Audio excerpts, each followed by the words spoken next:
Yo, what is up guys? It's the Goblin and welcome back to another Call of Duty Black Ops Cold War video. In tonight's video, we're going to be talking about a best class setup, best attachments, and best perks and everything for the AK-74U, which is a very fun submachine gun to use in this game. This gun gives me a lot of the guns in this game give me the vibes of previous Black Ops games, and the 74U definitely feels like a little bit of those BO1 vibes, similar to when you're using the FFAR, and this gun is fairly good in this game and really a lot of fun to use. I'll give you guys the best setup to maximize this weapon and everything you guys need to know, as well as some tips and tricks for this weapon and stuff like that. If you guys could smack a like on this video, that would be absolutely incredible. Let's go ahead and go for 202 likes. If we could hit that would be absolutely amazing. Drop a like on this video, subscribe to the channel if you guys are new and not already subscribed, and be sure to hit that notification bell because I will be covering class setups for all of the important guns, in my opinion, in this game, the really strong guns, as well as, tips and tricks, news and updates, and everything you need to know about this game. So drop a like, subscribe, and let's go ahead and get right into it. Now, I will show the AK-74U class setup up on the screen right now, and as you can see what I rock with this as far as the perk setup, I rock with the perk greed. Now, basically what I've talked about in my class setups before is your decision is between going with 6 perks or 8 attachments for the most part. Those are the two wild cards I've been leaning towards the most so far in this game, and I will give you guys, this is my setup I like with the 74U. 5 really good attachments, an amazing secondary with the shotgun, stim shot frag, field mic, standard stuff there, flak jacket tac masks, standard for perk 1, quartermaster scavenger, pretty standard for perk 2, although I have been using scavenger a little bit more. On certain maps, you don't really need it as much. Like if you're playing Garrison, you can just run back to that supply crate pretty easily. Same with on the snow map. But I really do think that scavenger, it does have a place because those perk 2s, and traditionally in Call of Duty, perk 2s usually have been the strongest. But in this game, it's, I would say, definitely the weakest perk slot out of all 3 of them. So with perk 2s there, I think that like scavenger, sure, it's not the most useful thing of all time, but it is pretty useful because the other, it's not competing with the stopping power. If it's between stopping power and scavenger, or like some really crazy second perks, obviously you wouldn't pick it, but scavenger I think does fit in here because your other stuff, I mean, it's just about recharging your field orders a bit quicker, being able to stock 2, recharging equipment a bit quicker, and scavenger is allowing you to resupply from enemies. So it's all pretty utility stuff in that perk too. So quartermaster scavenger, what I've been rocking with this one so far, and then ninja and gung ho as far as my perk 3. Now personally, this is the decision here. I always go with ninja because it's just so nice to not hear your own footsteps and to be able to hear other people louder because you can't hear yourself. It's a sort of indirect effect of that.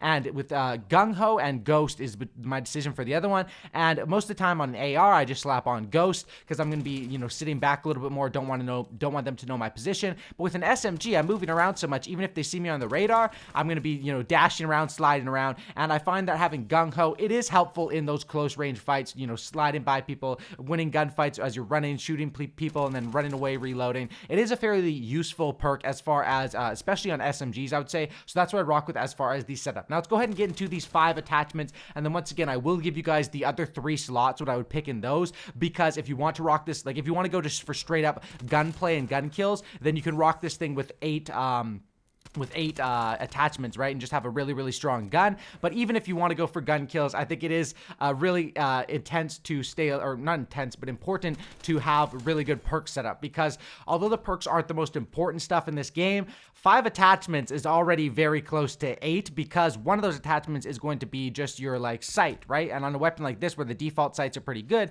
the sight isn't that important. So you're basically getting 2 utility attachments, which are already going to be the 2 least important ones, because of course you're going to prioritize the 5 most important ones versus 3 extra perks. So that's your decision here. As far as the attachments, let's go through it. KGB Eliminator. This one, honestly, with a lot of these attachments, they are pretty standard. Like a lot of times they put the best attachments towards the end, which is for obvious reasons. This game is about making money. They want to put the best attachments that you unlock way later in when you grind your gun up, which takes so long in this game, so that people just stay on the game and keep playing and keep playing and keep playing, because it is all about retention. They want people to play this game as long as possible, and then when they start implementing stuff that you can buy in the game, of course, people that are playing more on average are going to buy more than people that aren't playing the game and aren't having fun and aren't grinding it out. So KGB Eliminator though, 85 on muzzle flash, 17 on vertical recoil control. Now you'll see a lot of this on this setup. I have stuff that affects recoil negatively, also positively, but a lot of negative recoil stuff on this setup. But in my opinion, these guns, I mean,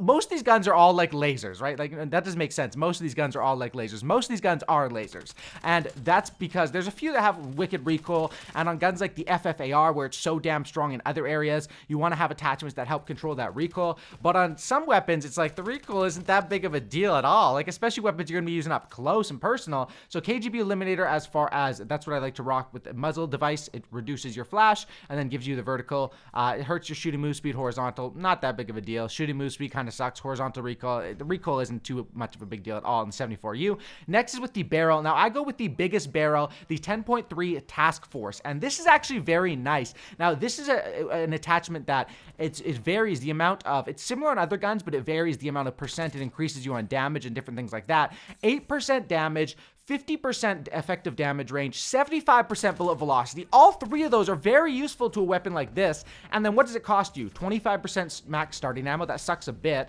And then 20 on vertical recoil and 15 on horizontal recoil. Like I said, that's going to be, I'd rather lose a little bit of recoil on this weapon than like a strafe moving speed or a sprint to fire speed, just because of how this weapon is played. It's not going to be often where you lose a gunfight and you say, gosh darn it, that recoil on the 74U really costed me. It's more often where, you know, if you had like a suppressor on this thing or something, or if you didn't have this right barrel where the longest barrel gives you more damage at range, and also of course the 8% damage helps with the kills at range. It's not really going to change the bullets to kill up close. I think this is a really good setup and allows you to, those gunfights that are mid-range where you're both spraying at each other with an SMG. If you're spraying at someone, they have an AR, yeah, you're going to lose. But if you're spraying and you both have an SMG, this setup can do fairly well at winning those. Of course, guns like the MP5 are just so damn strong also though.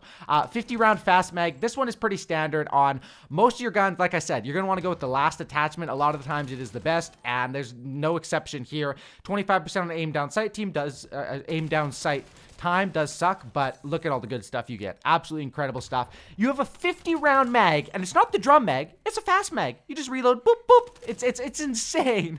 Like, really, the magazines attachments are ridiculous in this game. Like, this thing is ridiculous, and you never really get caught in a reload unless, like, I honestly have to start changing my mentality to reload less, because I'm used to Call of Duty, you know, 30 round mags, shoot a guy, reload. In this game, your magazines are just so big and you reload so quick, you don't really have to worry about that stuff. You might as well just, I have 30 in the magazine after getting one kill. It's no big deal. And even when you decide to reload, it takes half a second. So it's insane. Next is the GRU Elastic Wrap. And with this one, we're going to be, this is pretty standard also. Last one, 30% aim down sight time, 90 flinch resistance, and the ability to aim while going prone. Why would you not pick this? I can't really think of a reason. Very, very nice to have. I mean, all three of those are super helpful, especially the ADS time and the flinch resistance. Major key. Flinch resistance will help you win a ton of gunfights in this game. Next is KGB Skeletal Stock. Once again, just standard, the last one. It's like, why wouldn't you want to pick this? Unless you are a hip fire trying to run around and hip fire spray everyone.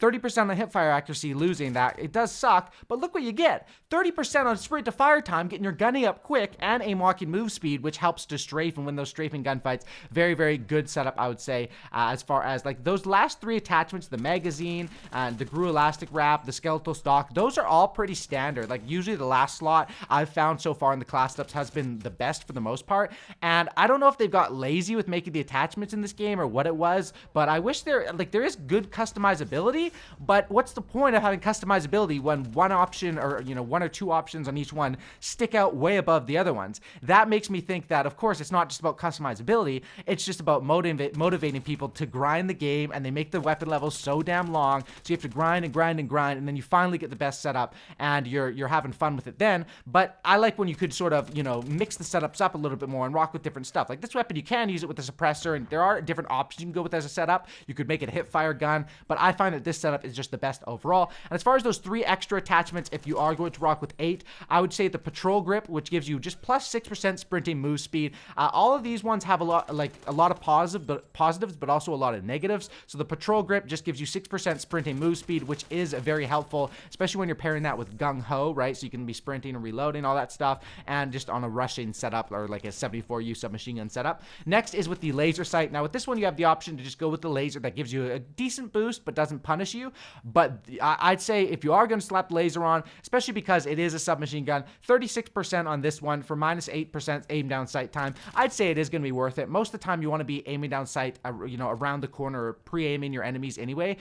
but hip fire accuracy, it can be helpful, and 36% is quite a good bonus for minus 8% on the aim down sight time. So if you are going to rock something there with 8 attachments, I would say that is a good one to use. And next, I would say for a actual dot sight, just the, what's this one called? I think the Microflex LED. This one is sort of like it doesn't zoom you up too much. I think it's around like a 1.25 or 1.3 or something like that. And it's a pretty, it's like a ELO sight, I guess is what it reminds me of. And it's pretty nice. I was using this thing quite a bit, was it last night on the MP5? And I found that it's pretty nice, even though like on a gun like MP5 or 74U, I like the default sights. It is awesome sometimes to throw that on and have a little bit of fun like that. So like I said, this is the class up that I would go with as far as this weapon. I build this weapon around just winning gunfights, you know, your close to mid-range gunfights, not really building this thing around long range, not really building this thing around hip firing, but if you have those extra slots or different stuff like that, you can maneuver around and customize this setup a little bit. But a lot of those attachments I think are standard, just the bottom ones are the best, and I'm not sure if they're going to be, you know, what they're going to be doing with the attachments. The attachment system in this game, I think it is cool. Like I said, I just wish there was more competition, I guess you could say. Hopefully you guys did enjoy this video. Smack a like on it if you guys did. That's about it. Drop a like, subscribe. I'll catch you on the next one, and I'm out. Peace.